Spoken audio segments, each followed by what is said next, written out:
This Is Not a Remix is a densely packed academic monograph based on Margie Borschke's research into the changing meaning of remix in the context of music culture. Borschke offers perspectives on questions regarding the nature of remix and the role of copies in how we understand media. I read This Is Not a Remix twice for this review, first as an ebook on an iPad, swiping right to reveal more of Borschke's thesis, and then as a paperback, an altogether more tactile experience due to the smell of fresh ink on paper, the physical act of turning the pages, and the eye-catching cover. The content of both versions was exactly the same, yet the experience of reading each book was fundamentally different. Following Borschke's argument, each is a copy, but also a different instance of the source material. In this case, the form of the content is also different, even though the arrangement of words, sentences, paragraphs, and chapters is precisely the same. In the opening chapter of the book, Borschke outlines her vision for media studies and asks, why copies, why remix, why vinyl, and why redistribution now? She offers a critical approach which focuses on the analysis of different forms in each of the subsequent chapters. Borschke's study operates on several levels, with a central focus on the transition from analog to digital music formats, particularly the recent resurgence in popularity of analog vinyl, despite the availability of faster, cheaper, and more effective digital delivery systems. One of Borschke's key observations here is that the term remix has been appropriated, transformed, and expanded to refer to all contemporary digital practices of copying and recombination. The book begins by outlining a brief history of the copy, revealing the romantic tendencies of analog pasts and how they persist in 21st century network cultures, leading to a critical comparative reading of contemporary media forms and how they're used. A comparison is drawn between the historical use of remix with its current rhetorical use as a metaphor for digital culture, and how this leads to potential problems in understanding what remix really means. In Chapter 4, Borschke provides an in-depth case study on the analog disco edit, comparing its history with the current unauthorized circulation of digital and vinyl edits, and considers what these two practices can reveal about the materiality of media. She argues that analog representation seems to afford users qualities of personification that digital representation does not, and the persistence of vinyl in a network culture may be seen as a digital tactic of rhetorical resistance against the corporate music industry. Borschke's study, perhaps to its detriment, focuses solely on music,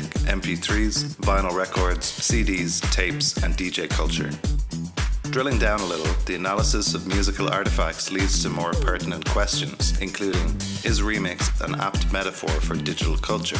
In asking this question, Borschke makes the perceptive observation that the term remix has dramatically expanded in scope in recent years. Remix now refers to many media production practices in numerous different forms, such as remix videos, photoshopped images, text cut-ups. The fundamental process of recombining samples into a new composition is the common factor that ties these practices together. While I agree with Borschke that using the term remix to refer to the entirety of digital culture is counterproductive, resulting in the dilution of its meaning, the real danger is in expanding the reach of the term to include the simple copying of non-sampled content. Borschke's argument suggests that the term remix should be confined to its origins in 20th century music culture. However, this would be too restrictive, as remix has now evolved beyond music culture to include many other media forms, such as video, games, and animation. The ideal may lie somewhere in between these two extremes. Central to all of this is the question of copyright, and though Borschke states that she does not wish to focus on copyright in relation to music, it is discussed at regular junctures throughout the book. This is not a problem in itself, as the copyright debates are still regarded as the highest stakes issues in relation to remix. However, Borschke tends to downplay this association, perhaps because copyright is an over-discussed issue in the existing literature. This is not a remix. Remixes many ideas published by other authors. For example, in chapters 2 and 3, Borschke uses Google Ngrams to trace the development of the term remix over time and analyzes the work of Rosalind Krauss and Sherry Levine in relation to copies, as does Eduardo Navas in his 2012 book Remix Theory. David Kunkel's Of Remixology focuses on the concept of the copy over the remix and introduces very similar ideas to those presented by Borschke in relation to Deleuze's theory of repetition and Baudrillard's simulacra, as well as Plato's theory of universals. These overlaps may be considered a case of multiple discovery, whereby findings and insights are uncovered independently, more or less simultaneously, by multiple researchers in different parts of the world. I can personally attest to this, as my own book on remix shares one of Borschke's insights regarding the overexpansion and dilution of the term remix, and I was not aware of her unpublished work, nor she of mine when we were both developing similar ideas on this a number of years ago. The emphasis on MP3 blogs and disco edits in chapters 4 and 5 shifts the focus of the book towards a historical analysis rather than a contemporary study, apart from a brief addendum in chapter 6 discussing streaming music services.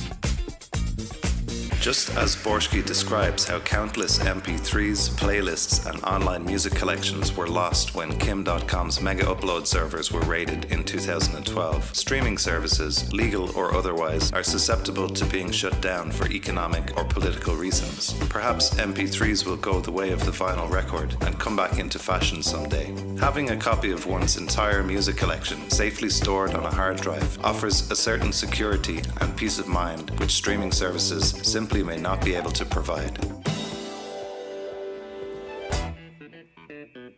Margie Borschke's This Is Not a Remix offers interesting, in-depth studies into DJ culture, MP3 blogs, and the history of vinyl, and despite its obvious audiocentrism, provides useful insights into the nature of the copy in relation to remix. It is a fascinating read that provides much food for thought, and notwithstanding the criticisms outlined here, This Is Not a Remix is a valuable addition to the growing remix canon. The worry when you're being interviewed is that you're going to say something and it might be taken out of context. But that's also the hope, taken out of context, that you'll say something and it'll be taken out of context but make you sound smart instead of all those ums and ahs and all that sort of stuff.